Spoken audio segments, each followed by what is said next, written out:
Hello বন্ধুরা, তোমরা সবাই কেমন আছো? আশা করি সবাই ভালোই আছো। আজ আমি রান্না করছি নতুন ধরনের পোলাও। প্রথমে আমি কড়াইতে পরিমাণ মতো তেল দিলাম।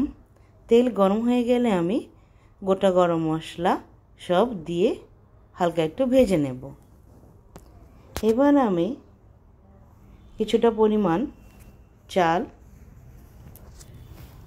মানে হলো যাতে 4 জন খেতে পারে সেভাবে করে আমি পোলাওটা রান্না করব। তো দেখো আমি কিছুক্ষণ এভাবে নাড়াচাড়া করব যতক্ষণ না পর্যন্ত চালটা লাল লাল না হচ্ছে। এবার আমি এর মধ্যে দিয়ে দেব অল্প পরিমাণ একটু নুন। তারপর আমি আবার কিছুক্ষণ নাড়াচাড়া করে নেব। কিছুক্ষণ নাড়াচাড়া করার পর আমি এর মধ্যে দেব গরম জল।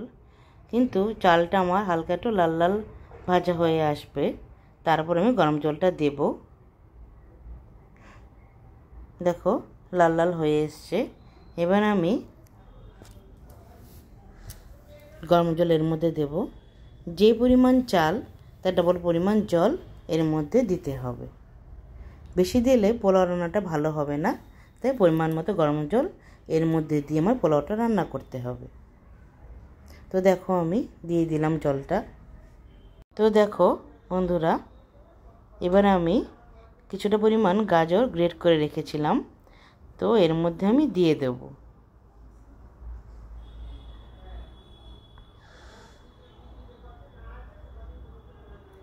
এবার কিছুক্ষণ আবার নাড়াচাড়া করে নেব।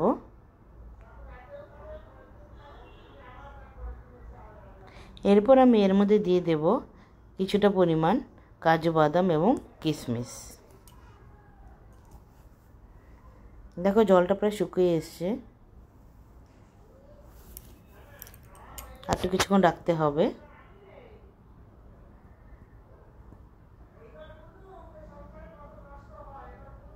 দেখো জলটা শুকিয়ে গেছে, রান্নাটা প্রায় হয়ে গেছে।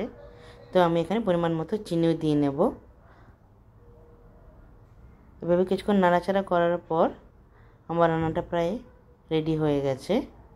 তো তোমাদের যদি এই রান্নাটা ভালো লেগে থাকে তাহলে সবাই লাইক, শেয়ার এবং কমেন্ট করবে।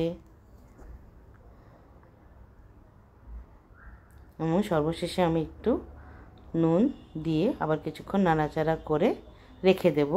তাহলে ভাপে আমার যেটুকুনি জল থাকবে সেটুকুনি জল বেরিয়ে যাবে। তো দেখেছো আমি আগে থেকে আলুদম রান্না করে রেখেছিলাম। তো দেখো রান্নাটা তোমাদের কেমন লাগছে। তাহলে আজকে রাখি, বাই বাই।